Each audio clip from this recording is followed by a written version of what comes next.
Direto ao ponto, com Augusto Nunes.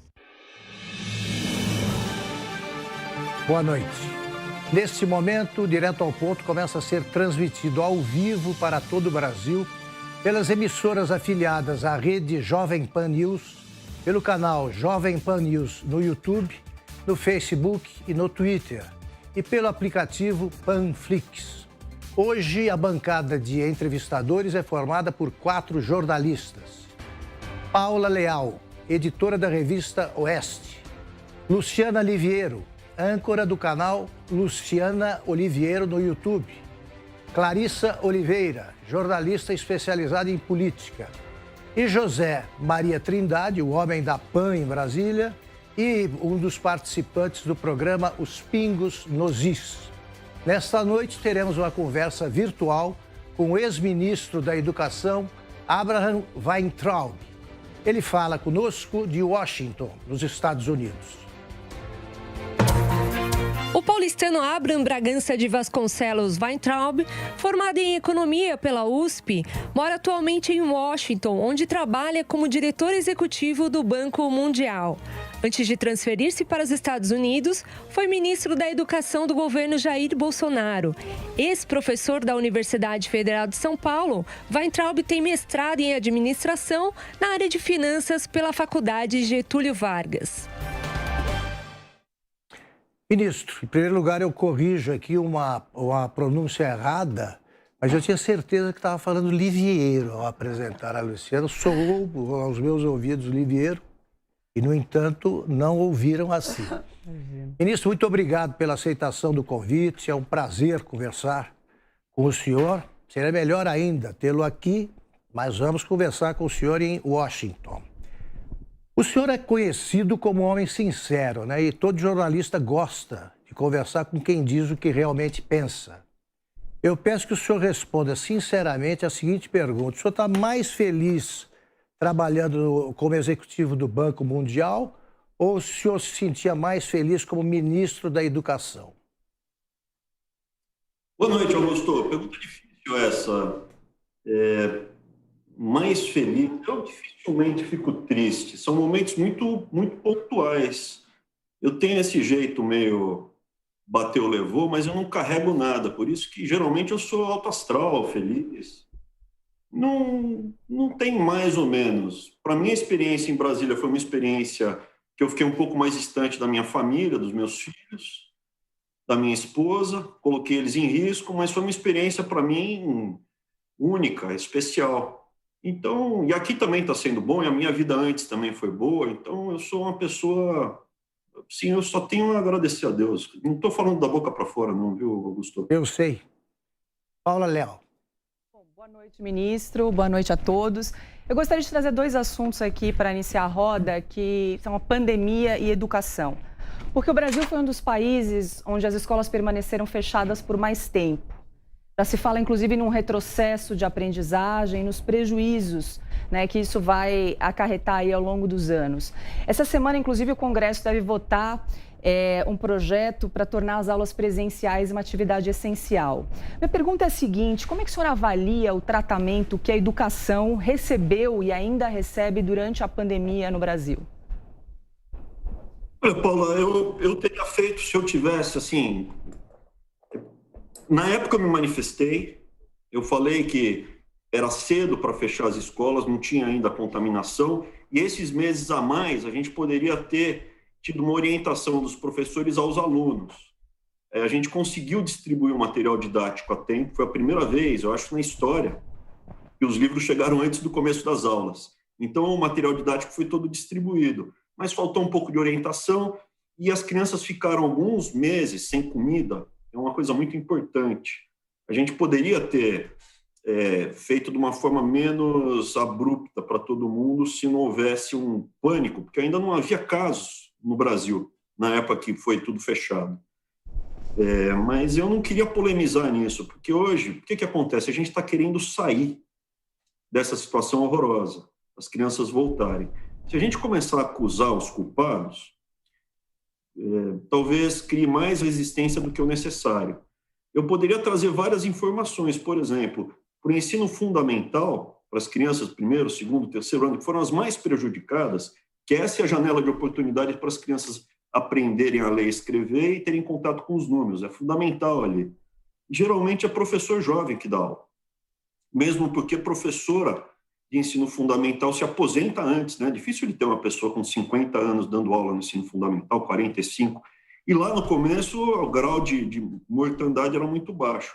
Mas eu não queria polemizar nisso, eu quero que as crianças voltem o mais rápido possível às aulas e depois, com o tempo, eu acho que a sociedade, o Brasil, a nação, vai conseguir entender, analisar quem estava certo, quem estava errado, quem foram os culpados. Eu, por mim, não teria paralisado tão cedo. A gente liberou recursos para fazer toda a parte de prevenção e higiene, havia recurso disponível, gel, distanciamento, eu acho que, se não me engano, foram 540 milhões. 540 milhões a mais para as escolas fazerem todo o equipamento necessário no Brasil todo. Então, enfim, já está feito. Vamos voltar às aulas o quanto antes, esse é o principal. Luciana Liviero. Ministro, boa noite. Boa noite, Luciano. O senhor tem dado a entender e até afirmado que vai voltar ao Brasil. O senhor acaba de ocupar esse cargo, então, na verdade, desde outubro do ano passado no Banco Mundial, são 2 anos. O senhor pretende voltar antes disso? O senhor pretende, como tem se falado, comentado, se candidatar a algum cargo nas próximas eleições? Por exemplo, o de governador do estado de São Paulo? Luciana, olha, agradeço a pergunta. Eu pretendo voltar ao Brasil porque o Brasil é meu país, eu não sou gringo, apesar de ter um nome que parece uma estação de rádio, né? Apesar de ser um nome alemão, né? Abraão Weintraub, mas até na chamada, aí vocês colocaram o meu nome inteiro, então é Bragança de Vasconcelos. Meus avós vieram da Europa depois da Segunda Guerra Mundial, sobrenome alemão, o nome também né? O primeiro nome, Abraão, é americano e alemão, né? Mas o Brasil, a família da minha mãe está no Brasil desde sempre, eu sou brasileiro, falo português, não me sinto um estrangeiro aqui nos Estados Unidos.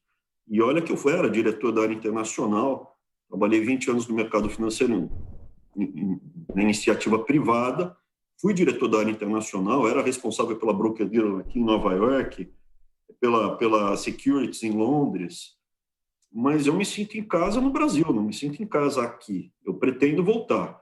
Quanto a meu futuro, entre aspas, político, é importante dizer o seguinte, para mim é tudo uma novidade. Com esse nome esquisito que eu tenho, é um nome diferente. Eu nunca imaginei na minha vida que eu seria político, ou que eu fosse ser conhecido no Brasil, que as pessoas conseguissem pronunciar meu nome, realmente. Além disso, na minha família não tem um político. Eu não tenho um avô, um tio, um primo, de nenhum lado, que seja filiado a um partido político. Não tenho nada de político. E a terceira coisa, assim, eu acho que eu nunca vou ser um político, porque o meu jeito é muito isso que você comentou, muito franco. O que eu vi no Congresso, aquela coisa de meu companheiro, meu colega, excelência, não é meu estilo. O meu é assim, é um executivo da iniciativa privada, origem classe média de São Paulo, paulistano, um raiz no interior, muito, muito direto e reto.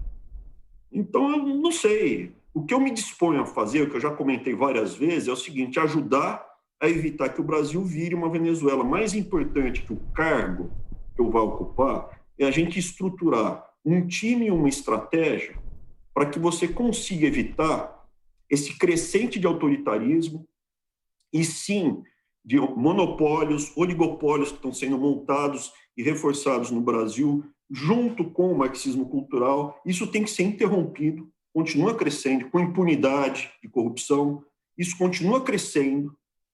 Nós tivemos vitórias e agora teve um retrocesso. Como a gente faz para reverter? Como executivo, cada um traz o seu cacuete. Eu monto o time, eu traço estratégia, monto o time, elaboro ações e estou conversando. Meu irmão está cuidando de várias coisas, né? Ele também está aqui nos Estados Unidos, OEA, né? Ele é secretário contra o crime, né? Segurança da OEA.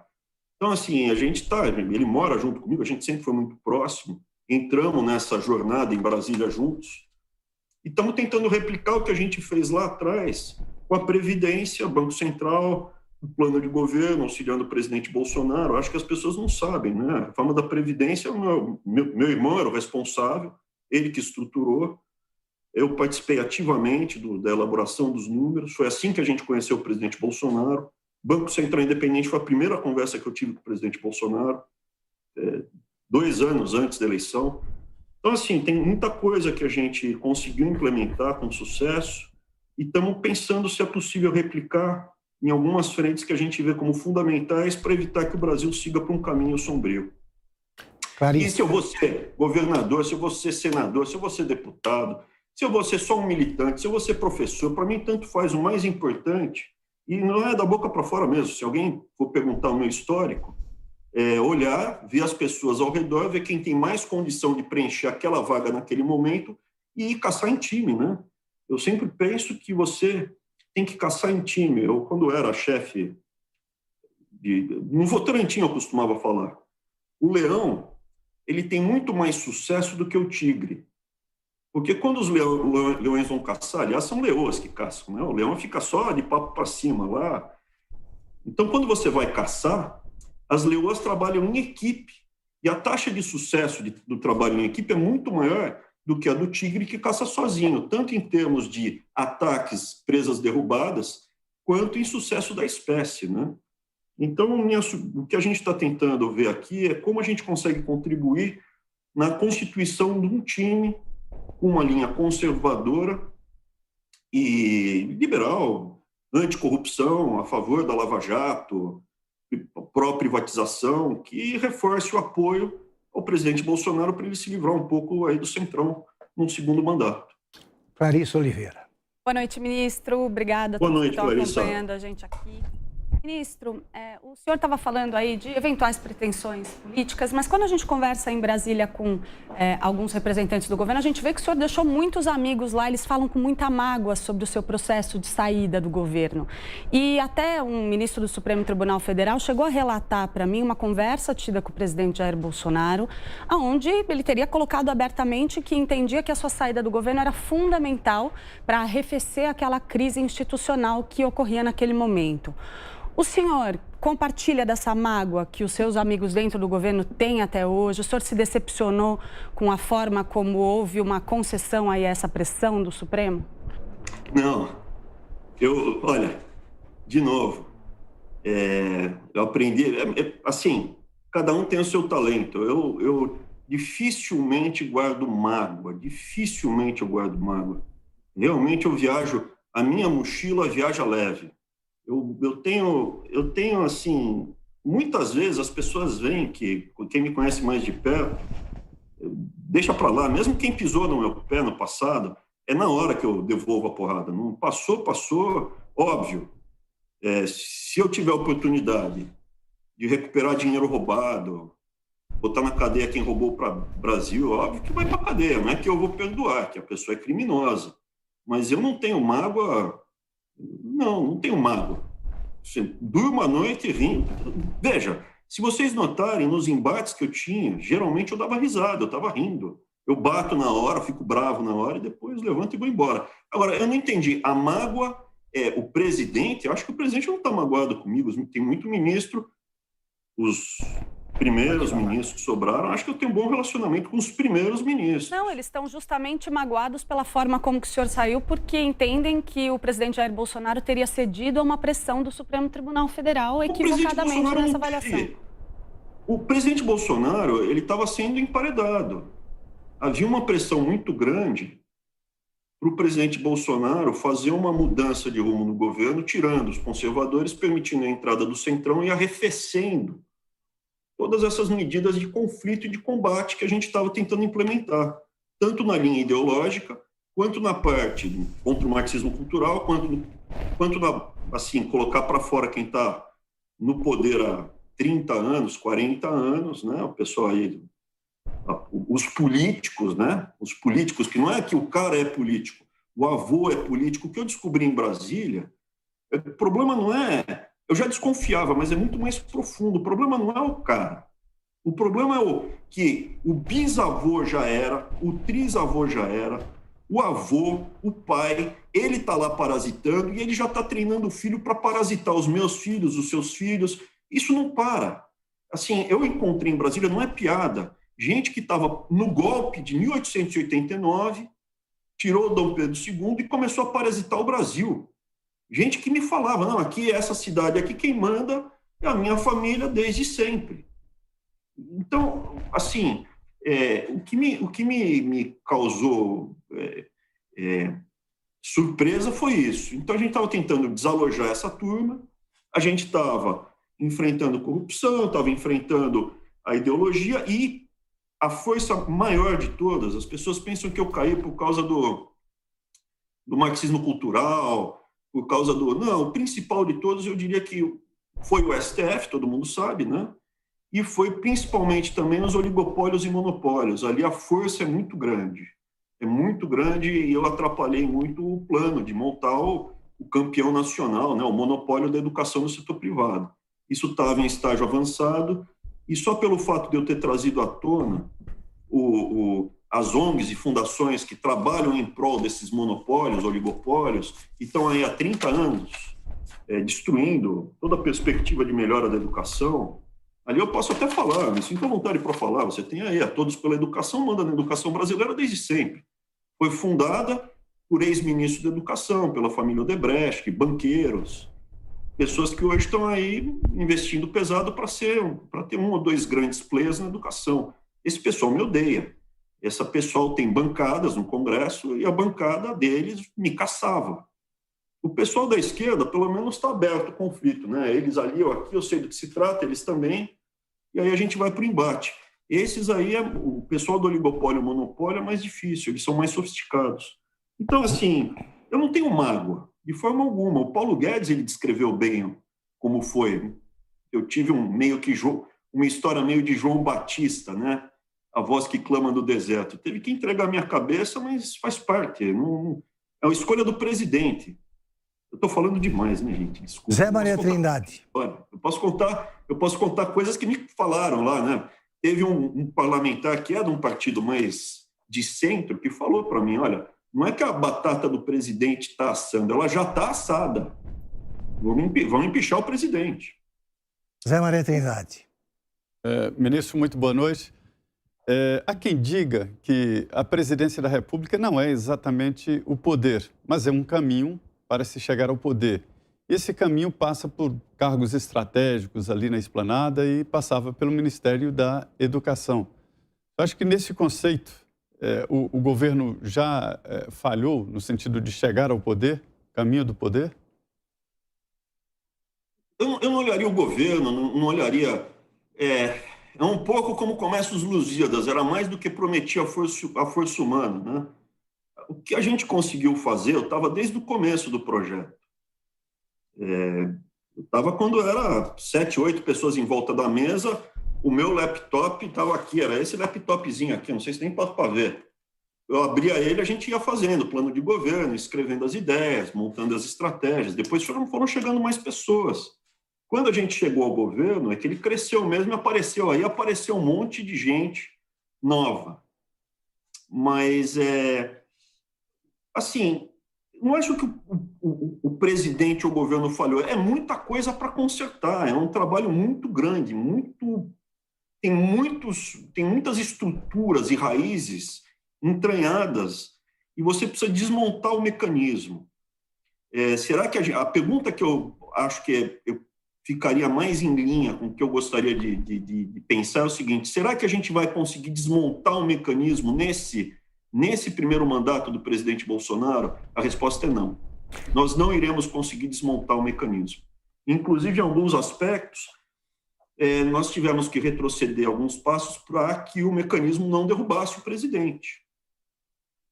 Então, a minha dúvida agora é como a gente retoma a luta contra o mecanismo num segundo mandato do presidente Bolsonaro, com uma estratégia mais estruturada, com mais pessoas, mais time.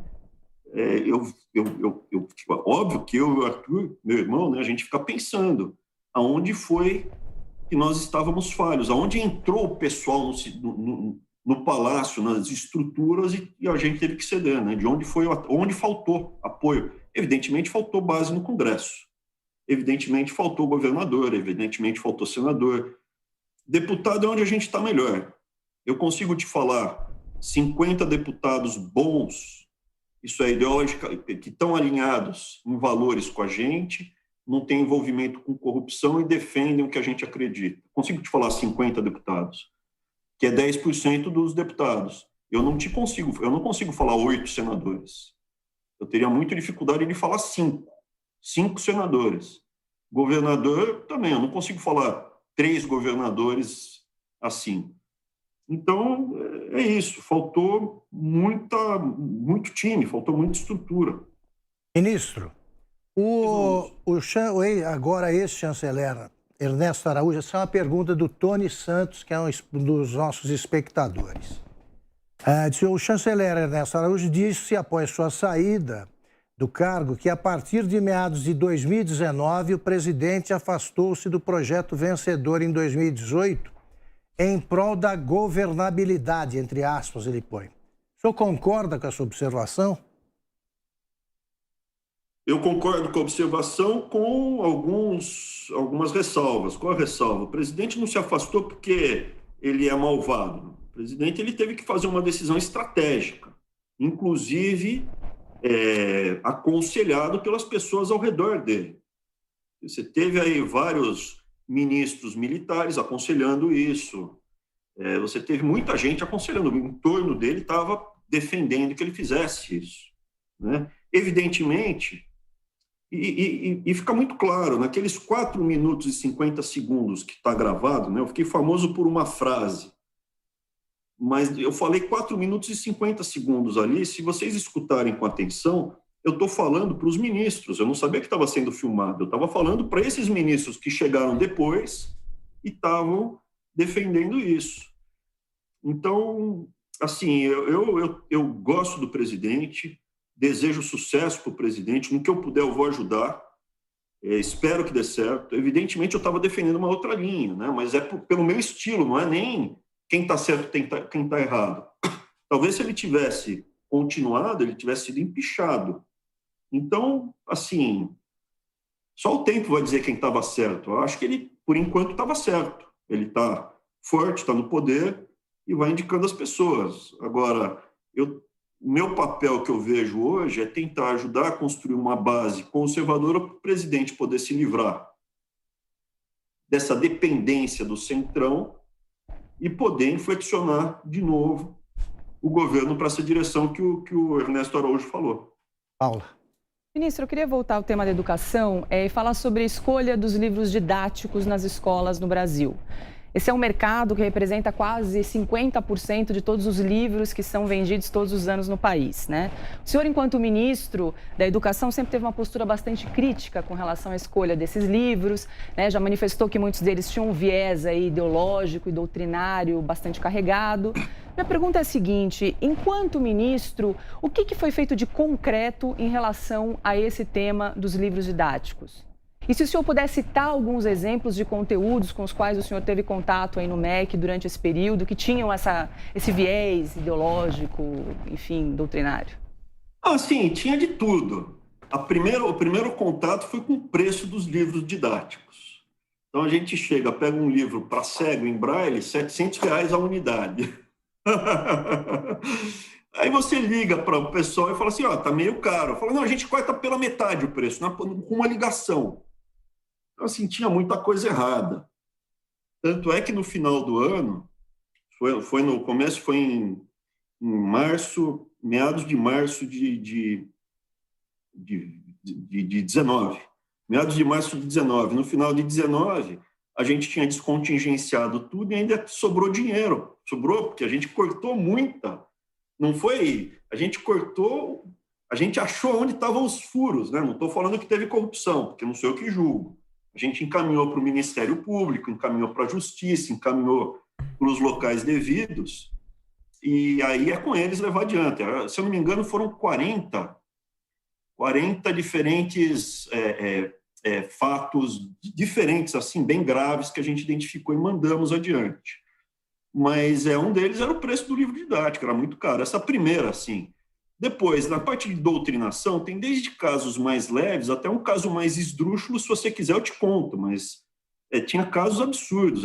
Se eu não me engano, tinha um livro para o Fundamental 2, criança de 12 anos, 10 anos, que era um menino que estava andando pela praia, achou uma garrafa, uma lâmpada mágica, esfregou, saiu um gênio, estava passando 10 moças, ele pediu para o gênio poder, garoto pequeno, fazer amor com as 10 moças. O gênio colocou 10 pênis pelo corpo dele, daí o garoto gastou o primeiro pedido. Aí o segundo pedido era tirar os pênis dele, o gênio tirou 11 pênis dele, tirou todos. E o terceiro pedido foi que voltasse o pênis. Era isso, estava no livro didático, para criança pré-adolescente, comecinho, aí, 13 anos, do pré-adolescente, 12 anos. Assim, parece... Esse é um caso esdrúxulo, mas tem um monte de outros casos que também são totalmente indevidos, errados.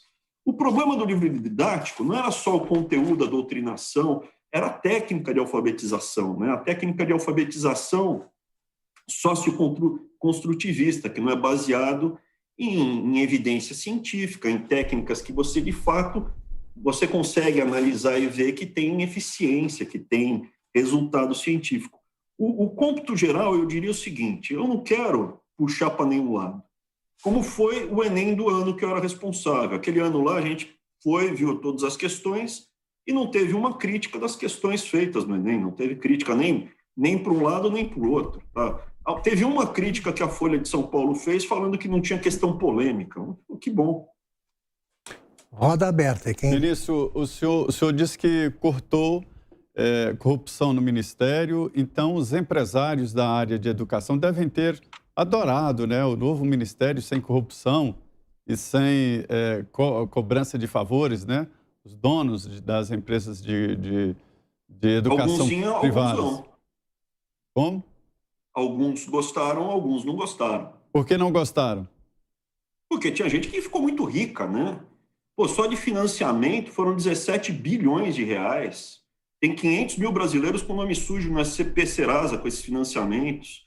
Você tem ex-ministros trabalhando para esses barões do ensino privado hoje em dia. Então, assim, só não vê quem não quer. Eu acho que tem, pelo menos, conflito de interesse aí. Um ex-ministro trabalhando para um barão desses. Mas por que eles ficaram decepcionados quando o senhor chamou eles para conversar? Não, eu não chamei para conversar, não. Eu não chamei para conversar, eles que pediram para conversar. Teve um episódio que está documentado, que eles me chamaram para falar numa palestra, daí o chefe lá do sindicato patronal falou: ministro, o que é que o senhor vai dar para a gente? Eu falei: não vou dar nada. Vocês que se virem, vocês que vão lá, trabalhem e ganhem dinheiro. O que eles queriam? O que é que eles queriam, ministro? Que é financiamento, que é facilidade.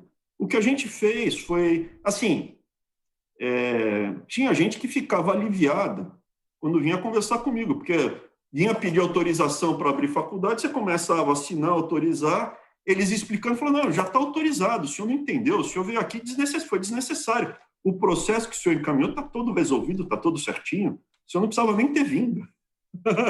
Agora, ministro, o senhor fala nesse movimento que o senhor estava conduzindo ali no Ministério e, ao mesmo tempo, vem o presidente Jair Bolsonaro e entrega o Fundo Nacional de Desenvolvimento da Educação na mão do Centrão. Esse tipo de medida que precisou ser feita, como o senhor mesmo falou, em nome da governabilidade, não criou um clima ali de decepção para vocês em relação ao que o senhor mesmo disse que estava tentando fazer dentro do Ministério? Clarissa, assim, muita gente... Eu acho que essa pergunta de decepção, contrariedade, assim... Eu já saí da garantia de fábrica, eu já estou mais velhinho. E você, às vezes, pega um cara da minha idade e um cara não é nem grisalho, né? Eu estou grisalho. Eu não ganhava o presente de Natal que eu ganhava. Eu até agradeço a Deus ganhar presente de Natal. Nunca teve um Natal que eu não ganhei algo. Mas não era sempre o que eu queria.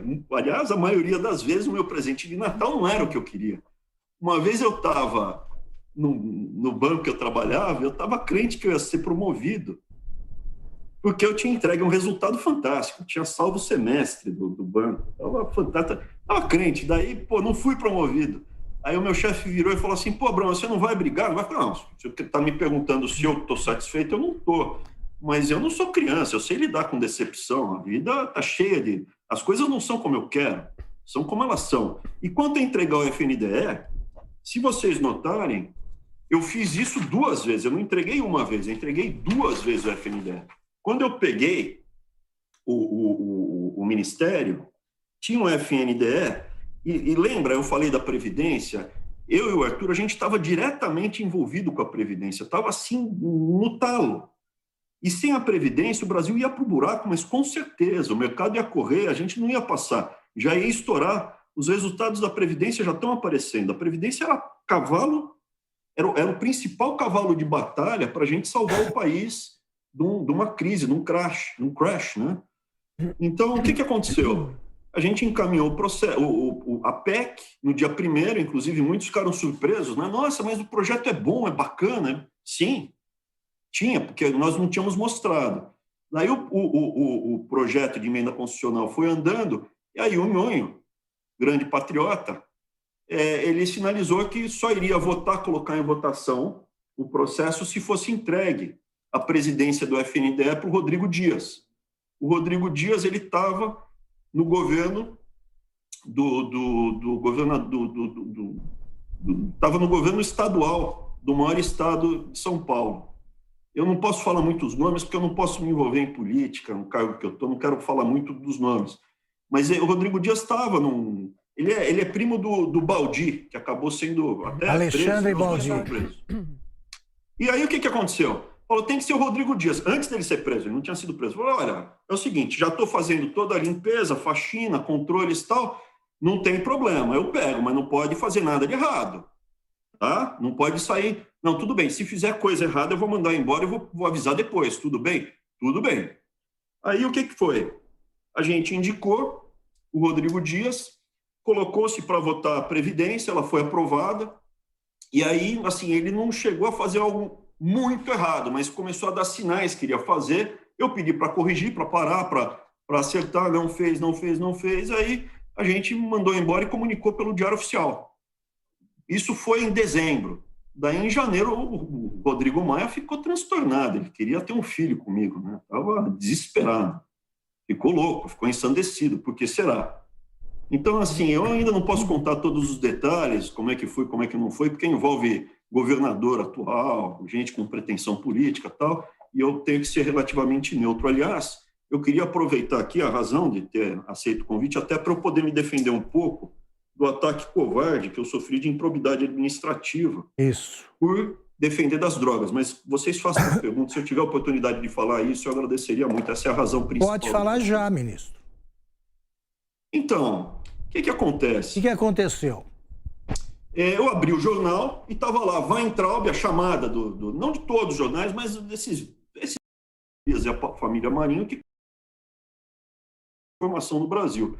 Aí você pega nesses veículos que eles são donos, Folha, Globo, tá lá, Weintraub acusado processado por improbidade administrativa. Pô, eu fiquei assustado, porque quando eu sou leigo, meu irmão que é advogado, eu sou economista. Improbidade administrativa, para mim, é corrupção. O ex-ministro Haddad, ele está sendo agora também processado por improbidade, mas ali é a improbidade tradicional, né? 5 milhões de reais, tem lá uma empreiteira, tem lá a família e tal. Aí eu abri, cliquei em cima, era improbidade administrativa, por quê? Porque falou que tinha droga na universidade. Pô, mas assim, é revoltante. É realmente revoltante, porque depois de um ano, vem um processo desses, me abre um processo desses, aparentemente, aí é uma grande, entre aspas, coincidência. Qual é a grande coincidência que eu estou tendo? Eu não sou político, mas a militância, eu tenho hoje 1 milhão de seguidores, mais de 1 milhão de seguidores no Instagram, mais de 1 milhão de seguidores no Twitter. Tenho, sei lá, sou uma pessoa pública. E eles começaram a lançar meu nome para governador do estado de São Paulo, governador do estado daqui, governador, senador. De repente, isso ameaçou, eu acho, o establishment. O mecanismo ficou ameaçado, porque, de fato, eles têm medo de mim. Essa é a conclusão que eu cheguei. O mecanismo tem medo de mim. Mas existe algum inquérito, ministro? Algum inquérito, algum processo? Abriu um processo. O processo foi aberto. O Ministério Público Federal de Brasília tem uma promotora que coincidentemente saiu uma pesquisa, então saiu uma pesquisa de opinião, e lá eu tinha 4% das intenções de voto. Pô, eu nunca falei que você é candidato a nada. Pelo contrário, eu sempre falava que não tem ninguém na família. Mas tinha 4% na pesquisa. Eu conheço pesquisa porque, quando eu era economista-chefe, eu pagava pesquisas de opinião fechadas para saber o que ia ser o resultado que afeta os mercados financeiros. Assim, eu acho que nessa pesquisa é capaz de eu ter uns 12%, ou qualitativamente mostrar um potencial de crescimento muito grande, porque logo depois começaram um monte de ataques. Você teve esse da improbidade administrativa, foi uma coincidência. Aí você pega o Fantástico, nesse domingo batendo em mim. Imagina, quanto tempo eu não estou no Fantástico? Porque lá atrás, também, 1 ano e meio atrás, eu soltei um Twitter meio que tirando o sarro da proposta de uma deputada que queria que o Estado provesse absorvente íntimo, né, para cada mulher pobre no Brasil, para todas as mulheres. E eu acho absurda essa ideia. Se a pessoa é pobre, dá dinheiro para ela diretamente, evita a corrupção, evita a estrutura do Estado, é mais eficiente, mas principalmente evita a corrupção. E, poxa, a pessoa que está precisando de dinheiro sabe onde o calo está apertando. Eu vou te mandar pelo correio 2 mods por mês, pelo amor de Deus, né? A pessoa que sabe se vai usar Tampax, vai usar mods, está precisando sei lá o quê, né? Cada um na sua. É uma mentalidade, eu achei tão absurda, daí eu tuitei lá, né? Uma bela proposta, vai gastar 5 bilhões com como é que é? Menstruabras. Aí o Fantástico agora, nesse domingo, solta essa. Hoje a Miriam Leitão está batendo em mim de novo. Mas tinha um tempão que a Miriam Leitão tinha parado de bater em mim, né? Inclusive a Capitu, que era minha cachorrinha, ela brigava, não gostava da minha cachorrinha, a Capitu, a boxer que tinha, vivia, né, falava mal dela, coisa maluca. Mas tinha parado, tinha me deixado em paz. O Boulos, o Freixo, foi tudo coincidência, né? Saiu a pesquisa e veio uma enxurrada de porrada que eu estou levando. Ministro. Então, assim, eu acho que tem coisa. Estatisticamente é baixa a probabilidade disso acontecer. Eu acho que o mecanismo, isso é, o pessoal da ideologia, os monopólios, oligopólios, os barões, né? E o pessoal da bagunça, da corrupção, ficou apavorado, porque eles tiveram uma experiência ruim comigo no MEC. Ministro, sobre essa ação do Ministério Público Federal, a improbidade administrativa, no caso, não é sobre corrupção, mas sim, segundo diz o Ministério Público Federal, por afirmações dolosamente incorretas ou distorcidas sobre as universidades públicas, quando, no cargo, o senhor deveria defender essas instituições e, com essa afirmação, que, segundo o Ministério, é incorreta e distorcida, o senhor estaria prejudicando acordos bilaterais com outras universidades, pesquisas, enfim, denegrindo a imagem de uma maneira geral e indiscriminada das universidades públicas brasileiras. Mas aí mesmo no Banco Mundial, onde o senhor está hoje, também há uma carta entregue pela Associação dos Funcionários do Banco à Comissão de Ética do Banco Mundial, considerando inaceitável o seu comportamento. Qual seria? Críticas à Coronavac, a vacina aqui de São Paulo, e do Instituto Butantan, em parceria com o laboratório chinês, defesa da cloroquina e também ainda, segundo os seus colegas aí de Banco Mundial, o senhor estaria se aproveitando, usando do seu cargo aí para fazer já campanha política. Eu gostaria de saber o que o senhor tem a dizer a respeito dessa carta agora também aí no Banco Mundial contra o senhor. Obrigado. São 2 perguntas. A primeira, então, na entrevista que foi para o Jornal da Cidade, eu falei, tá lá, é só ver, aí, tem muita coisa boa nas universidades. Eu falei várias vezes, tem muita coisa boa sendo feita nas universidades, mas tem coisa errada também. Aí pergunto, o que tem de errado? Olha, tem doutrinação e tem muita droga na universidade. Existe plantação, existe consumo, existe tráfico. O pessoal utiliza a prerrogativa da autonomia universitária, que hoje não permite que a polícia entre nos campi. A polícia militar não pode entrar nos campi. Então, guarda a droga lá dentro, faz tráfico, boca de fumo, tem ponto. E tem outras coisas também, tem festa. Até chegou a entrar, né, ministro? Até a Polícia Federal, o senhor havia mencionado extensas plantações de maconha. A Polícia Federal chegou a dar uma batida numa universidade e encontrou 12 pés de maconha. Não foram 12. Foram 16 mudas que já estavam no vaso e depois tinham outras tantas que estavam, tinha borrifador. Então, assim, na minha casa, em São Paulo, eu plantava couve. Eu tinha 5 pés de couve, e com 5 pés de couve, dá couve para diabo, sobra. Eu imagino que acho que eram 30 e tantos pés de maconha, eu não sei quantas eram, era bastante. O que tinha de 12 ali, é só ver lá o vídeo. Então, assim, tinha bastante, tinha borrifador. Eu não falei que tinha colheitadeira de maconha, tinha trator de maconha, mas tinha borrifador, tinha gotejamento.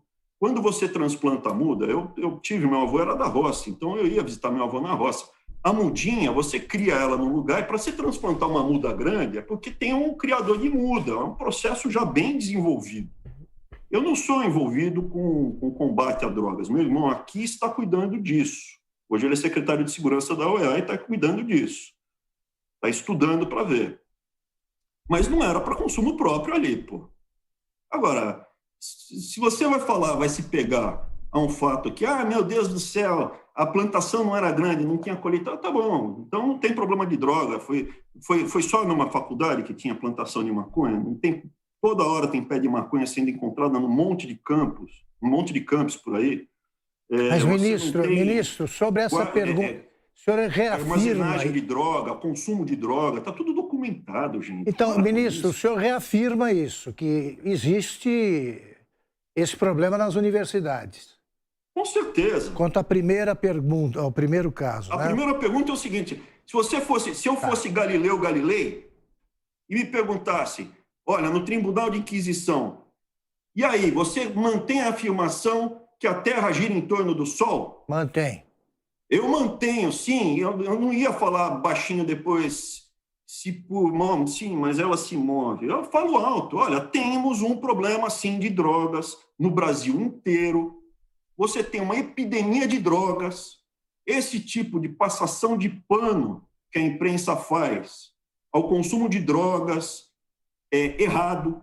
Tem que se admitir que você tem epidemia de crack, que a maconha não é uma droga tranquila, que não tem efeito colateral nenhum, que a cocaína é um problema, que você tem uma epidemia de metanfetamina no Brasil. O Brasil está na rota do tráfico e, infelizmente, pela legislação brasileira, as universidades são um refúgio para tudo isso. Então, se você entrar hoje em qualquer universidade federal, dificilmente você não vai ver alguém fumando maconha lá dentro. Não falta, tem excesso de prova, não é? E, de novo, a minha afirmação não foi para denegrir a universidade nenhuma, tanto é que está lá disponível no YouTube. Eu falo, tem muita coisa boa sendo feita. Vamos fazer mais do que é bom e tirar a parte ruim. Por exemplo, quem é pego fumando maconha, traficando, tem que ser jubilado na hora. De uma universidade federal, né, ministro? E com relação a essa acusação Banco Mundial, que eu prefiro fazem... não falar muito sobre o Banco Mundial, porque eu trabalho no Banco Mundial, não costumo falar. Mas como é que o senhor se sente com seus colegas? Eu posso falar em passando. Uhum. Depois dessa denúncia, essa denúncia foi feita simultaneamente a 9 jornais. Teve um vazamento interno. Eu não tinha sido comunicado pelo Banco Mundial. Essa denúncia foi feita pelo sindicato daqui. O Banco Mundial recebeu a denúncia, era uma denúncia sigilosa. E aí, coincidentemente, isso foi vazado para 9 jornais simultaneamente. Você pode ver, a informação foi feita e o jornalista ele tem uma credibilidade, ele só vaza se ele tem certeza. Um jornalista razoavelmente sério, ele só põe na matéria se ele tiver certeza da fonte.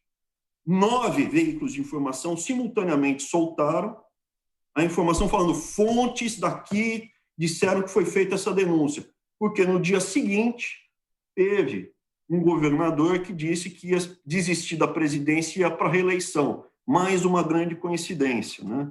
Mas só para responder objetivamente, eu não tive acesso à carta. essa denúncia, porque foi uma coisa feita fora dos padrões do Banco Mundial. Eles dizem que é preciso garantir que comportamento e ações estejam de acordo com o Código de Conduta da diretoria e com os valores fundamentais do Banco Mundial. Perfeito. Se eu tivesse me lançado candidato, basta me processar pela Justiça Eleitoral. Mais objetivo que isso é impossível. É impossível. Eu sou contra a Coronavac, eu não poderia falar, mas vou falar aqui, tá? Eu votei a favor de tudo quanto foi vacina para financiar. O meu voto foi favorável no board.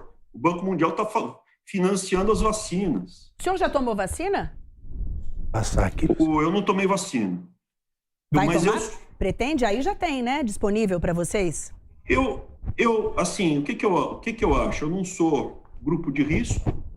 Eu não sou grupo de risco e estou esperando, como eu não sou grupo de risco, eu estou esperando para ver os efeitos colaterais. Eu sou uma pessoa que eu considero capacidade de estudar mais do que a média, consigo ler, e estou analisando o risco-benefício de tomar a vacina. No meu caso, eu não tenho tanto medo, eu acompanho essa crise desde o começo, mas deixa só para não perder, tá? Tem muita maldade por aí. Quando eu vim para cá, quem fez uma carta com pessoas renomadas, quem organizou a carta de pessoas renomadas para eu que não viesse para cá? O Recupero, o senhor sem escrúpulos e o John Nashlin. O John Nashlin é maestro do Municipal, daquela temporada que teve roubo no Municipal. Roubaram até o conselho. Eu era assinante. Os caras me tungaram 2 óperas.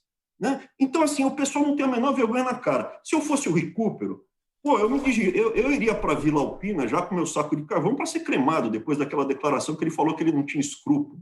Meu Deus do céu! E ele vem dar uma de gostoso, vem aqui cantar de galo. E o John Nashlin também, pô. Ele estava envolvido, ele estava lá no meio de uma coisa horrorosa. Então, assim, tem muita coisa errada nessas críticas que acontecem a meu respeito. Eu não preciso nem te dizer. Paula. Ministro, esse último final de semana aqui no Brasil foi marcado por uma série de manifestações nas ruas em várias cidades do país. E entre as pautas, tinha muita gente reivindicando o voto impresso e auditável. Como o senhor já manifestou interesse na possibilidade de se candidatar a um cargo eletivo em 2022, eu pergunto, o senhor acredita no sistema eleitoral brasileiro? Eu não manifestei interesse, eu não descarto. Porque o que acontece? Tem muita gente maldosa, o tempo inteiro vem na maldade, né? Então, já tomou vacina? Não estou falando que foi uma pergunta maldosa. Eu não tomei, mas por que não tomou? Você é contra? Eu não, acho que na relação risco-benefício eu prefiro esperar para ver qual é a melhor, com menos efeito colateral. Eu tenho condições para fazer esse julgamento e não vou esperar. Se eu tivesse 90 anos, provavelmente eu já teria tomado. Tá? Eu me posicionei favorável a todas as vacinas, financiar, liberar para quem quiser. Eu sou contra obrigar. Aliás, o próprio Banco Mundial tem lá, que não pode financiar se for obrigado a tomar. Eu sou contra obrigar uma pessoa a fazer certas coisas, tomar decisões contra o livre-arbítrio dela. Mas voltando, eu não falei que eu vou ser candidato, eu simplesmente não descarto. Você então não vai ser candidato, assume que você não vai ser. Não, eu tenho todo o direito. Eu ainda não tive os meus direitos políticos cassados por falar que existe um problema de drogas nas universidades federais, nas estaduais. Aqui eu estou ampliando aqui o leque. Tem problema de droga nas universidades privadas e tem problema de droga no Brasil todo. Agora, usa-se o problema de droga, usa-se a autonomia universitária, que eu sou favorável.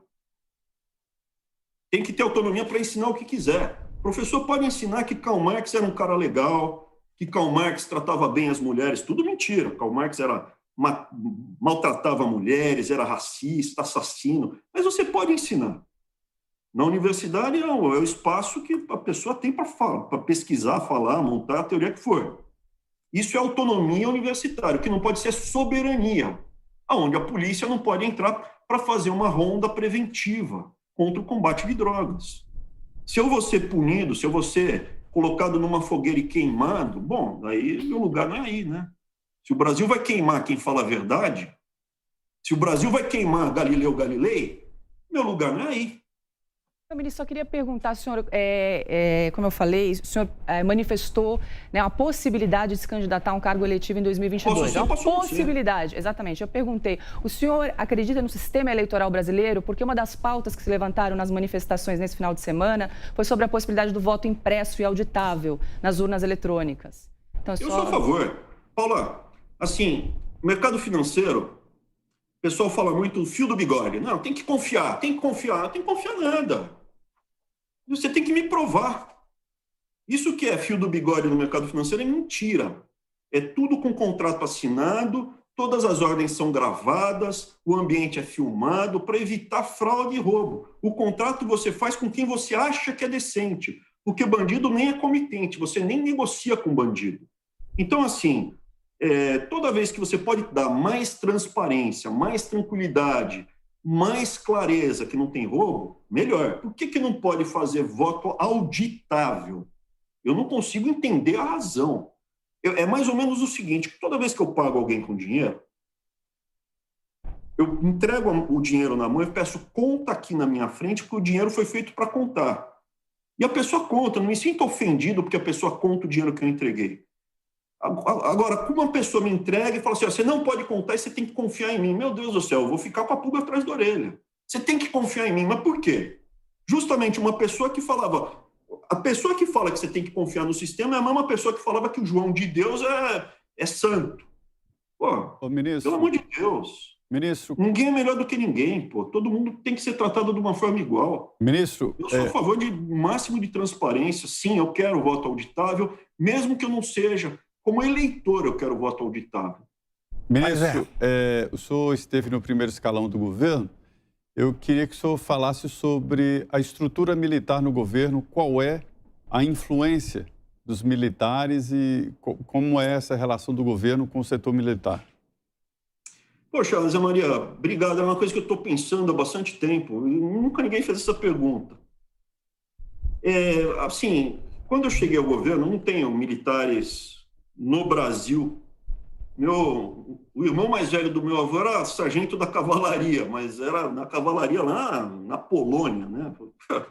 O último militar que teve na minha família, não tenho familiares militares, né? Então, para mim, foi novidade aqui o contato mais de perto. E a conclusão que eu cheguei é que o militar é como uma profissão qualquer, tem dentista. Fale-me como são os dentistas. Bom, tem dentista bom, tem dentista ruim, tem dentista eficiente, tem dentista honesto, tem dentista picareta, tem de tudo. Então, quando se fala assim, como é a sua relação com os militares?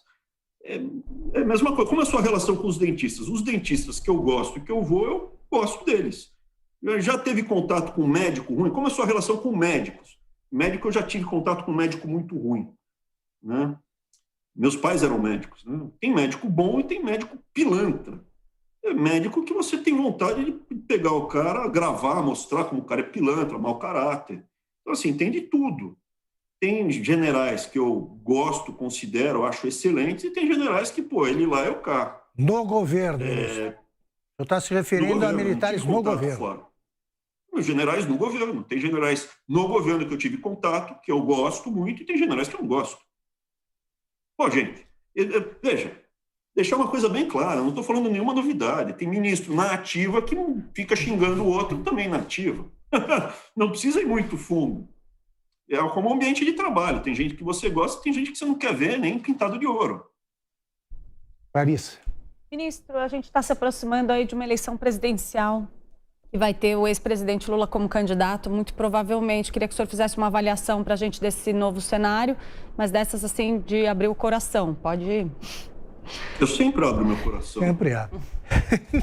Se eu puder acrescentar, Clarissa, se você me permitir, ministro, esse racha que houve no PSL dos conservadores, que partido pode abrigar essas pessoas para formarem, como o senhor disse aí, que está conversando bastante com seu irmão, essa nova frente conservadora para apoiar o presidente Jair Bolsonaro?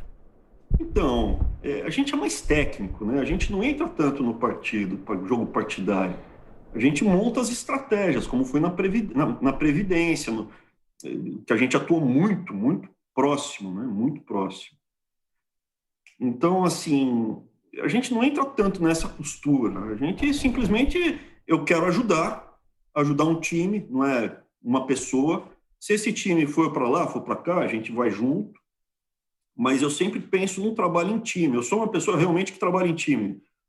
Podem até verificar no meu histórico, né? Agora, respondendo a avaliação entre Lula e Bolsonaro, eu vou votar no Bolsonaro, né? Entre um e outro, eu voto no Bolsonaro. Não precisa nem... Não tem nem que... Aliás, é aquela coisa, né? Entre um e outro, né? Perguntar assim, você quer um prato de macarrão ou um prato aqui, sei lá, de mamona? Você quer comer mamona com espinho ou quer comer macarrão? Não, vou comer macarrão. Mas o macarrão não está ao dente, o molho não é ao sul. Não. O outro prato é mamona, pô. Qualquer um. Ali vai ser difícil achar outro que o presidente Bolsonaro ou outra pessoa. Para mim, o presidente Bolsonaro é quem eu vou... Mas do ponto de vista eleitoral... E se o macarrão ganhar a briga, ministro? O macarrão pode ganhar a briga. Do ponto de vista eleitoral... Não. Macarrão é de qualquer um que não seja o Lula. Eu voto em qualquer um que não seja o Lula. Gente, assim... Agora, o cenário é mais complicado para o presidente Jair Bolsonaro do que se ele competisse com o Fernando Haddad, por exemplo. A pergunta que está por trás, que é mais importante, é o combate à corrupção. Eu queria saber o que o senhor achou da absolvição, da prática foi a absolvição do Lula. É isso que eu queria saber. Exatamente, isso aqui é o cenário do absurdo. Para mim, a gente discutir o Lula candidato é o cenário do absurdo. Como que uma pessoa, depois de tudo que aconteceu, pode ter os direitos políticos e sair... Para mim, esse que é o cenário do absurdo. Como a gente resgata o combate à corrupção e a Lava Jato, a prisão em segunda instância, como a gente... Esse é um dos grandes desafios, é o combate às drogas, resgatar o combate à corrupção, você tem que privatizar, diminuir o Estado, tem um monte de coisas que a gente precisa sentar e pensar, né? Como o senhor fazer. acha que a aproximação do presidente Jair Bolsonaro com algumas forças mais ao centro contribuem para que ele possa enfrentar esse cenário com mais eficiência e com mais competitividade? Com certeza, por isso que eu digo, o presidente teve que fazer esse movimento, ele tem mais experiência que eu, ele que levou a facada, quem levou a facada foi ele. Eu ajudei bastante, muito mais do que um monte de cara que hoje em dia aí fala que é aliado, que estava na campanha do outro lado, estava de mão dada com Lula e a Dilma, eu estava ajudando de perto, tá? Mas assim, quem foi eleito presidente foi o Bolsonaro, quem levou a facada foi ele, né? Quem tem experiência no Congresso é ele. Eu sou livre para ajudar ou não, eu posso resolver ficar aqui nos Estados Unidos, eu posso resolver um zilhão de coisas, posso resolver não ajudar, eu estou disposto a ajudar, mas eu vou ajudar dentro do que eu acredito. Você vai ajudar na campanha de tal pessoa, tal, não, essa pessoa eu não vou ajudar, por que não? Porque eu não gosto, não quero, não estou afim. Mas, ministro, o senhor se surpreendeu com essa tentativa de assassinato aí da Lava Jato pelo Supremo? A pergunta me surpreendeu. Se esse desmonte da Lava Jato surpreendeu o senhor? Sim. A intensidade e a petulância, sim. A forma como eles se expressam, a risada, as palavras que eles usam, me surpreendeu.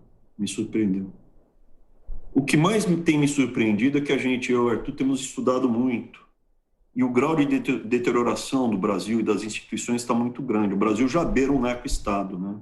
O Brasil já está muito próximo de ser um narco-país. Maria? Eu queria saber, ministro, exatamente sobre isso, a imagem que o senhor vê, como o senhor depreende a imagem do Brasil daí do exterior. A impressão que eu tenho é que existe um trabalho para acabar com a imagem política e econômica do Brasil. É por aí? Tem muita gente.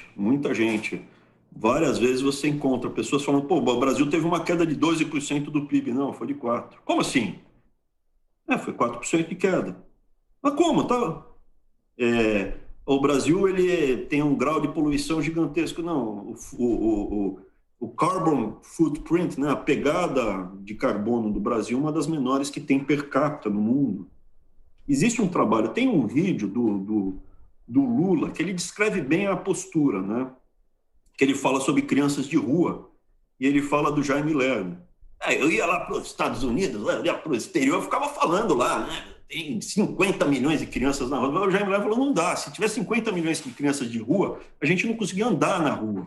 Ele mesmo admite que essa destruição da imagem faz parte da estratégia geral, mas você tem uma destruição mais sofisticada. Alguns oligopólios trabalharam muito especificamente no mercado financeiro, batendo especificamente alguns setores aqui fora dos investidores para prejudicar a imagem. Isso houve também.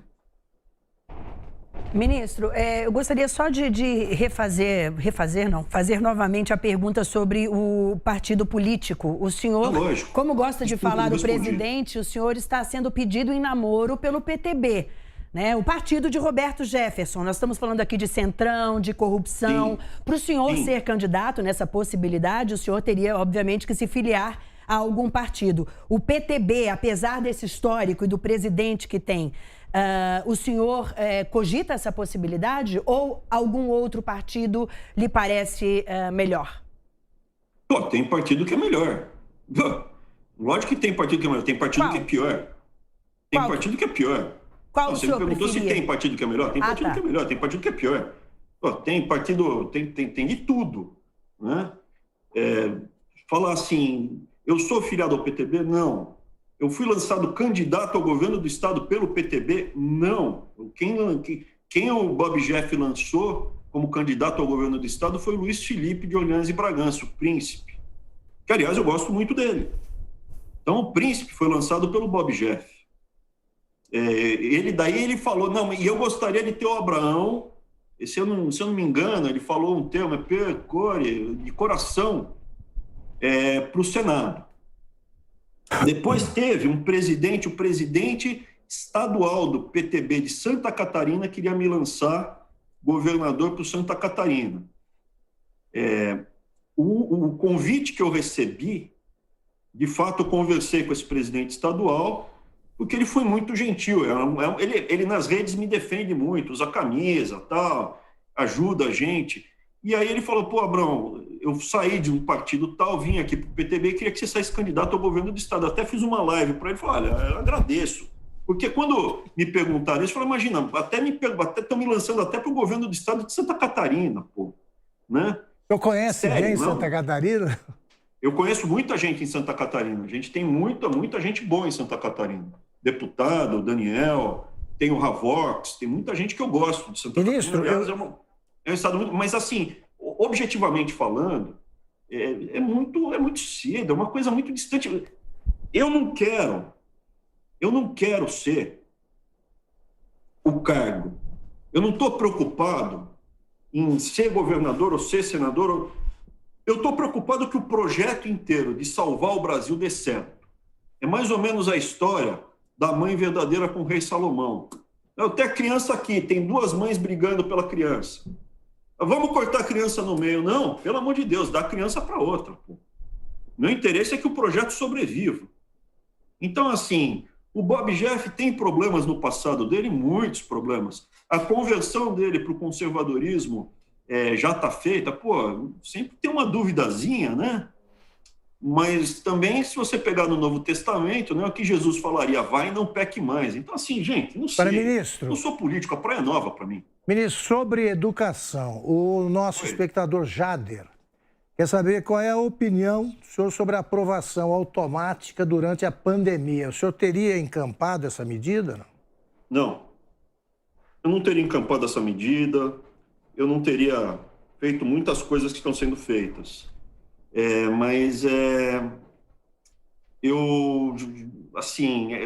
O estrago já aconteceu. Como a gente sai desse estrago, né? Eu podia falar aqui das coisas que foram plantadas enquanto eu estava lá.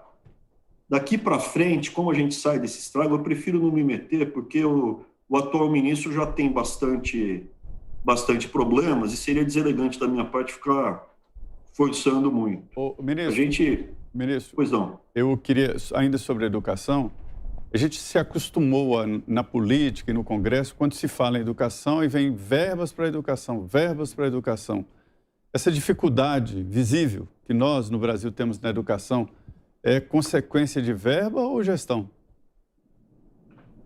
Isso não tem uma bala de prata, não é verba. A gente gasta mais por criança, por aluno universitário, do que os nossos vizinhos da América do Sul, em dólar.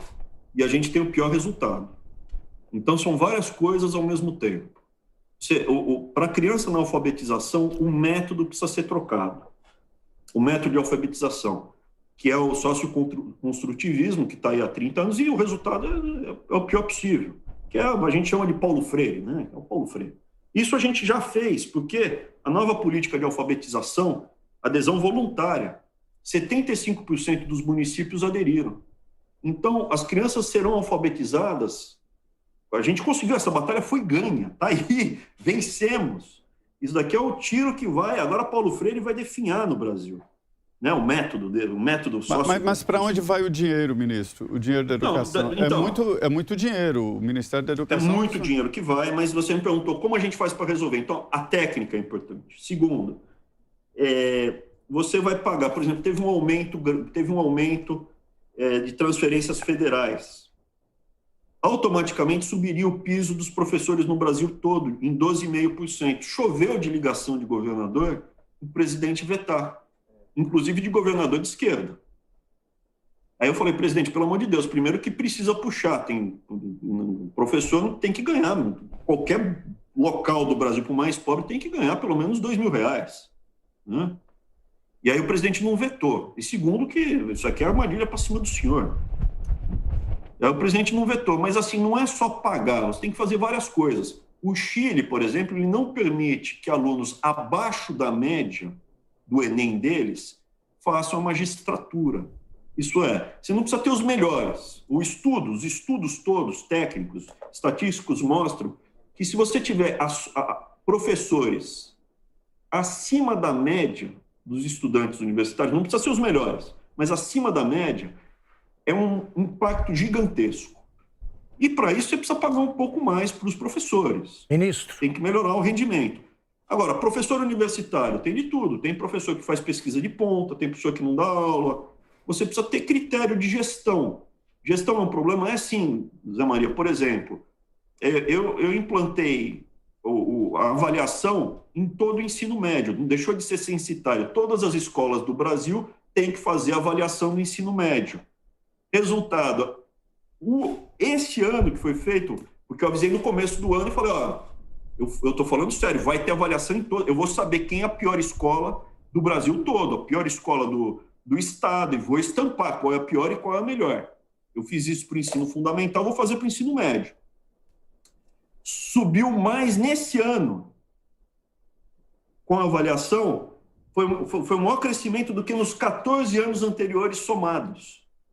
Assim, foi a técnica que melhorou? Não, mas o pessoal ficou mais atento na hora de fazer o exame, a seleção. Então, tem gestão, tem dinheiro, tem método, tem tudo. Seleção de professor. Ministro, eu preciso agora fazer um rápido intervalo. Voltamos já com a segunda e última parte da entrevista com o ex-ministro da Educação, Abraham Weintraub. Até logo.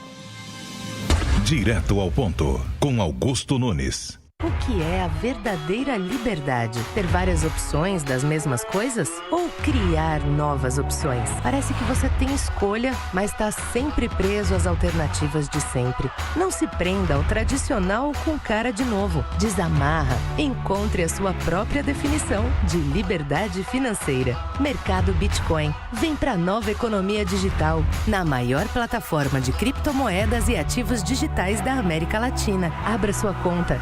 Alô, você que perdeu a entrevista exclusiva com o Marcelo Falcão. Pois é, vacilão no Morning Show, mas ainda tá em tempo. Corre lá no YouTube e se liga. No caminho eu te explico com o Marcelo Falcão. Valeu. Um oferecimento. Volvo XC40 com City Safety, pela segurança de todos. Olá, eu sou o Pablo, Toro de Ouro. Eu tenho mais de 25 anos de experiência no mercado financeiro e sei que para ganhar dinheiro investindo é preciso entender os indicadores financeiros. E é por isso que eu estou lançando o curso Toro de Ouro, para ajudar todo mundo a entender a economia. Acesse newcursos.com.br e vem comigo. Vai, Torinho! Vai, Torinho!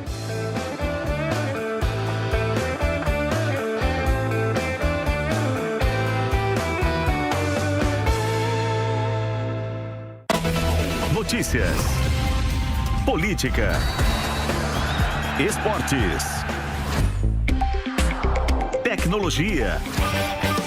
Entretenimento. E muito mais.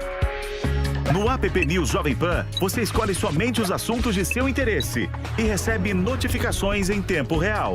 É a notícia direto na palma da sua mão, com leitura fácil e resumida. Baixe já na sua loja de aplicativos app News Jovem Pan. É grátis. Direto ao ponto, com Augusto Nunes. Estamos de volta para a segunda e última parte da entrevista com o ex-ministro da Educação, Abraham Weintraub. Bom, esse bloco, ministro, nós teremos mais 17 minutos. Então, eu peço que as perguntas e respostas também sejam tão concisas quanto possível. Vamos fazer uma rodada, começando pelo Zé Maria. Perfeito. Ministro, eu sou um profundo conhecedor de instituições internacionais. Nós estamos tendo uma relação não muito boa com a OMS, que, pelo menos eu esperava que seria a cavalaria. Nos salvaria de uma pandemia como esta, e não veio. E existem outras instituições, o senhor trabalha numa instituição internacional, o que está acontecendo com as instituições internacionais? Elas não estão dando conta de entregar o produto que prometiam, que pelo menos tinha uma imagem assim? O Banco Mundial está até tendo um desempenho acima do esperado. Por exemplo, a questão das vacinas, o Banco Mundial está sendo um destaque. A gente autorizou, aprovou. O Banco Mundial também aprovou a questão do auxílio emergencial, financiou, se eu não me engano, foram 4 ou 5 bi. Eu votei a favor. Então, assim, tem muita coisa que a gente que as instituições estão fazendo. Não é, a OMS é uma delas, né? Mas eu não acompanho tão de perto a OMS. Eu acompanhei bastante a questão da pandemia enquanto eu estava no MEC, porque eu tinha 52 hospitais universitários. E ali, inclusive, né, foi dali que surgiu o problema lá da denúncia de racismo, né? Porque eu não quis comprar os respiradores de um certo país. E, enfim. Você acha que a OMS resolveu e atendeu às expectativas? Não, eu não tive contato com a OMS, eu não consigo avaliar. Eu posso falar das que eu tive contato. Eu sei que aqui no Banco Mundial está acima estamos acima do que era esperado, o desempenho está acima do esperado. Eu sei, alguns locais eu não estou vendo que as organizações falharam, não. Está indo bem. Agora, o OMS eu não sei avaliar. Eu estava acompanhando a saúde enquanto eu estava no Ministério, porque eu estava na linha de frente. Eu tinha mais hospitais do que o Ministério da Saúde, muito mais. Eu tinha mais hospitais do que muitos estados. Inclusive, quem quiser saber se os governadores estão tendo um bom desempenho, pega a tabela de preços de aquisição de álcool gel, avental, máscara, respirador, agulha, seringa, porque tem as dos hospitais universitários da IBSER, né, do MEC, e aí tem por estado, né? Daí vocês vão ver o que é. É difícil de explicar. A gente vai para uma CPI da Covid relatada pelo Renan Calheiros. O que o senhor diria para o relator se eu estivesse lá no Senado conversando ali com os parlamentares defendendo o governo do presidente Jair Bolsonaro? Não sei, assim, eu tive tanta experiência no Congresso, eu fui o ministro que mais, na história da República, que mais vezes foi convocado ao Congresso. Isso é bom ou é ruim, ministro? Oi? É um bom sinal ou é um mau sinal ser convocado por esse Senado? Não, o que eu acho que aconteceu é que, né, hoje em dia tem a brincadeira, quem tem medo do Weintraub, né? Tem uma revista que soltou, a revista A Verdade, quem tem medo do Weintraub, né? Porque cada vez que eu ia lá, sai um monte de gente torta. Tá? Isso está à disposição no YouTube, né? Porque eu vou lá e eu chamo de urubu de urubu, eu chamo papagaio de papagaio, eu chamo marreco de marreco. E eles não gostam, não estavam acostumados, para minha surpresa. Né? Eu falo, tem drogas na universidade. Mas, quer ver? Vamos passar os vídeos aqui, deixa eu mostrar um pouquinho. Aí, tinha deputado da esquerda que saía correndo. O pessoal fala, não quero mais ver isso. Mas então, assim, a pergunta eu não sei, eu iria por embate. O meu jeito, a minha natureza, se eu tô certo, é ir por embate. Eu não aliso. Mas você saiu do Brasil, lógico, né? Estava escrito nos jornais que eu ia ser preso, como Oswaldo Eustáquio. E, né, eu não vou ficar aqui para terminar, não. Entre o Robin Hood e o Spartacus, eu prefiro o Robin Hood, pô. Deixa o xerife de Nottingham chupando o dedo, né? Eu vivo mais um dia para continuar a luta. Mas o meu perfil, se eu tiver condição, eu sempre vou para o embate. Você pode me perguntar o seguinte, o que você acha do foro privilegiado? Essa é uma boa pergunta também. Ótimo. Sou contra. O que o senhor acha? Eu sou contra. E o que o senhor acha da Lei de Segurança Nacional? O senhor falou aí do Eustáquio e o senhor também responde a um processo no Supremo Tribunal Federal por fake news e ameaças ao Supremo Tribunal Federal. A gente sabe que essa Lei de Segurança Nacional está sendo usada, por exemplo, pelo próprio STF e também pela Presidência da República. O presidente, ao ser chamado de genocida, também a gente vê ali o governo respondendo com essa lei. O senhor concorda com o uso dessa Lei de Segurança Nacional que está sendo debatida? Você colocou uma coisa que, assim, se você tem essa informação, eu não tenho. Eu não sei do que eu estou sendo acusado. Eu não tive acesso aos autos. Até agora. Eu não tenho acesso ao processo. É surreal. Eu sei que eu estou sendo... eu estou na lei de responsabilidade, na lei contra a segurança nacional. Isso eu sou um terrorista.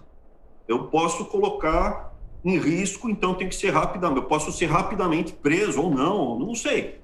Quando eu pedi um habeas corpus preventivo e me negaram, ficou claro que eles iam me prender. Mas eu não sei, eu não tenho acesso aos... Meus advogados não têm acesso. Então a gente já está vivendo lá no filme do Robin Hood mesmo, né? Porque no Robin Hood, o que era? Ele está passando justamente naquela época do João Sem Terra, aonde você tinha o comércio, onde você pede habeas corpus, que não pode invadir uma casa sem acusação de crime, sem saber as coisas direito. Então, assim, eu acho péssimo isso daí. Eu fui processado por muitas pessoas, 178 processos, ganhei todos, agora só tem 2 abertos, inclusive esse daí dos respiradores, aquisição lá que desencadeou do racismo, né? E depois eu fui inocentado, nem foi inocentado, mandaram arquivar. A hora que chegou na Justiça Comum, porque quando eu deixei de ser ministro, eu saí do foro especial e fui para a Justiça Comum. Eu prefiro ser julgado por um juiz concursado. Chegou na mão, o Ministério Público olhou e falou, arquiva. A Polícia Federal olhou, falou, arquiva. O juiz concursado, primeira instância, olhou e falou, pelo amor de Deus, arquiva. Arquivaram. Então, a minha experiência é entre foro privilegiado, foro especial privilegiado e a Justiça Comum, Abrãozinho, pode acabar. Para mim, só a Justiça Comum. Eu quero juiz concursado. Paula Leal. E eu sou, assim, eu não processo ninguém por escrever. Humorista, não processei um humorista até agora. Agora, tem uma jornalista, Thaís Oyama, eu estou processando por quê? Porque ela falou para todo mundo que eu chamei as pessoas, os juízes, de FDP. Na época, eu não tinha gravação, não sabia, eu só falei o seguinte, eu dificilmente falo palavrão, é muito raro falar palavrão. Minha mãe era severa, não que eu não brincasse na rua, eu brincava na rua bastante, mas a minha mãe era realmente para valer. Então, eu não tenho o hábito de falar palavrão, é muito raro. E ela foi um esparramo. Então, diante dessa mentira... Agora, o processo em si que eu estou sofrendo do STF, eu não sei. Não sei o que está acontecendo lá, não tive acesso. Paula. O ministro, quando o senhor deixou o governo, no seu discurso de despedida junto com o presidente Bolsonaro, o senhor manifestou preocupação com a sua segurança, da sua família, né? O senhor até falou que corria risco de ser preso, mas o senhor sofreu algum tipo de ameaça? Muitas. Tudo documentado. Gente, pelo amor de Deus, entra no YouTube.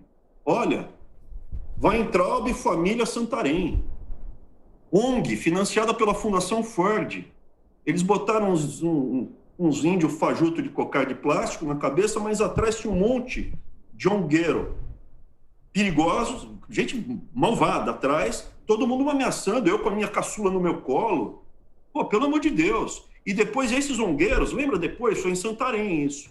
Esses zongueiros, depois, eles foram presos. Esses mesmos que estavam atrás me ameaçando foram presos porque eles estavam colocando fogo na mata, filmaram, estavam colocando fogo na mata e tá para botar a culpa nos fazendeiros. Então, ali foi muito horroroso. Depois disso, tem outro vídeo também, isso eu não coloquei nas redes, mas tem gente jogando objeto, pedra, ovo, dentro do meu apartamento funcional com a gente lá dentro, recebi um monte de ameaça, o celular e o YouTube dos meus filhos foram invadidos, e-mail, com coisas mais abjetas, assim, horrorosas, desde pornografia, desde coisa baixíssima até ameaça de morte. Muita coisa, gente, pelo amor de Deus. Fora também o leve trás, teve muito recado, olha, você pode ser preso e na prisão você não está seguro. Cansei de escutar isso. Ministro, que nota o senhor daria de 0 a 10 para a educação brasileira e por quê?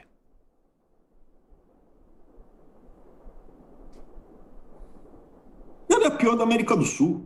Não tenho o que dar. Eu não daria nota de 0 a 10, eu daria, assim, o trabalho, ela é a pior, os indicadores são os piores, está empatado. Hoje em dia a Argentina afundou muito, né? A Argentina está empatada com o Brasil.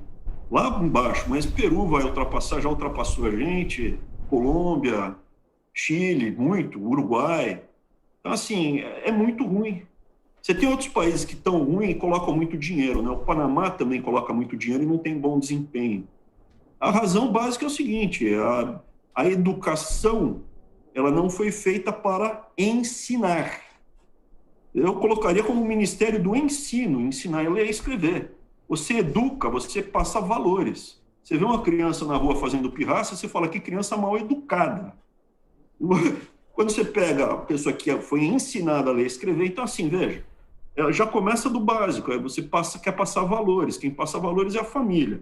E aí você joga um monte de dinheiro, você aparelha, você montou uma estrutura, um elefante branco, que não está gerando o resultado necessário para nós, brasileiros. Meus filhos aqui nos Estados Unidos vão na escola pública do bairro, vão a pé para a escola pública do bairro, vão andando, a escola é boa, não está pichada, não está depredada, não está deteriorada, é uma escola pública, normal, nada demais. Então, assim, por que no Brasil não dá? A gente é pior que os outros? Não. Porque eu acho a República de Deodoro da Fonseca, 1889, ela foi a aliança de poucos generais golpistas, Deodoro, Floriano e outros, né? Até o bisavô do Fernando Henrique estava lá no meio, querendo matar o Dom Pedro, com oligarcas, que queriam ser indenizados pelos escravos. Isso foi se sofisticando ao longo do tempo, foi ficando cada vez mais concentrado. É oligarca com tecnocratas, pessoas que controlam o Estado. Oligarcas. E aí fechou a terceira perna do mecanismo. Então você tem burocratas corruptos, você tem oligarcas, hoje os monopolistas, né, os barões ladrões que o Theodore Roosevelt teve que enfrentar aqui no começo do século XX, mas hoje no Brasil você tem os monopolistas, oligopolistas, os campeões nacionais. E a terceira perna do mecanismo é o marxismo cultural, que ele busca o quê? Mudar a sociedade brasileira, transformar os valores, fazer ideologia, né? Então, assim, essas três pernas encontram no MEC o ambiente perfeito, porque o MEC tem o maior orçamento da República, ele tem metade dos servidores civis, eu tenho 300 mil, do tamanho das Forças Armadas, ele tem um orçamento 160 bilhões, além de controlar... É uma folha de pagamento. Além de muito de folha de pagamento, não. Das universidades é muito folha de pagamento. Ô, ministro, eu queria falar para o senhor... É a última pergunta que temos 3 minutos. O senhor saiu, o ministro Ernesto e agora o ministro do Meio Ambiente. São problemas parecidos. Acho que Ricardo Salles vai aguentar o tranco aí? Olha, assim, foi um prazer trabalhar com o Salles, gosto do Salles. Acho que é uma pessoa que tem enfrentado resistências diferentes das minhas, não são as mesmas, é outro perfil de problema. O meu realmente é completo, o meu tem as 3 frentes. Você não tem, por exemplo, outros ministros enfrentando as 3 frentes, né? Eu desejo sorte para ele, não sei te dizer qual o caminho que ele vai seguir, ele já é um político, ele já é político, né? Já tem uma vida política, né? Então, assim, não sei... Ele tem mais tarimba de político que eu, ele tem mais pegada de político que eu. Talvez ele sobreviva, não sei. Difícil de dizer. O mais importante que eu vejo é o seguinte, olhando qual é o horizonte? O presidente Bolsonaro precisa ser reeleito e a gente precisa o quê? Ganhar espaço com estruturas para conseguir implementar um projeto que o governo represente os valores da classe média. O Estado brasileiro não trabalhe mais para a República do Deodoro, a República Oligarca. Seja um Estado que trabalhe para a classe média, onde todo mundo vire classe média. Você dê condições para as pessoas deixarem de ser pobres e controle pessoas muito ricas, porque você não pode ter oligopólio. A pessoa ficou rica porque teve uma sacada, maravilha, mas não porque recebeu dinheiro do BNDES e o CAD permitiu fazer monopólio e oligopólio. Isso é errado em qualquer lugar do mundo, isso não é economia de mercado. Como você quebra esse ciclo? É nisso que a gente está trabalhando. A esquerda adora pobre porque vive disso. Os oligarcas adoram ter o monopólio e oligopólio. E tudo isso está resumido na famosa frase da Marilena Chaui: eu odeio a classe média. Porque a classe média é o único grupo que pode lutar contra essa dominação. Eu sou um representante, a minha origem é de classe média. Eu tive mais sucesso. Então, assim, a gente tem que se organizar, trazer os pobres para a classe média, permitir que a classe média aumente, restringir os oligarcas, e eu só vejo isso com a reeleição do presidente hoje, eu só vejo isso com a reeleição do presidente. E nós desenvolvemos um projeto para crescer essa agenda.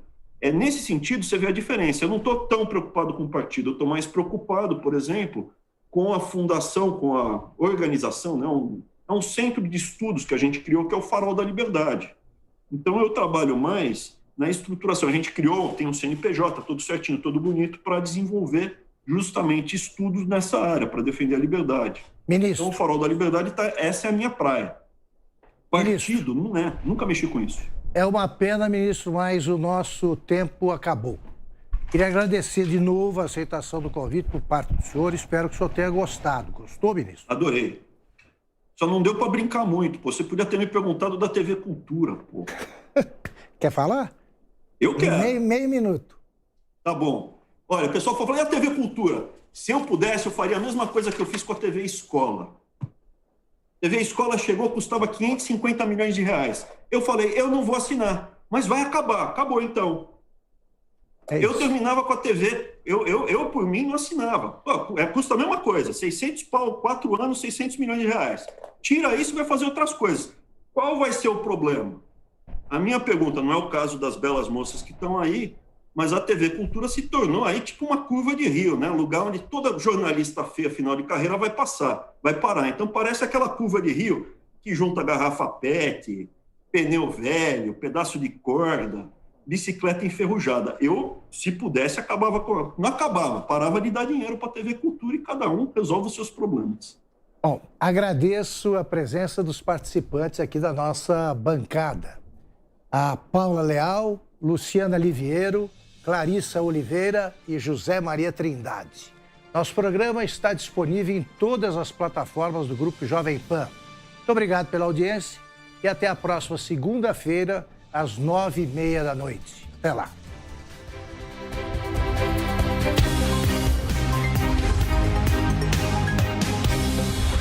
Direto ao ponto, com Augusto Nunes.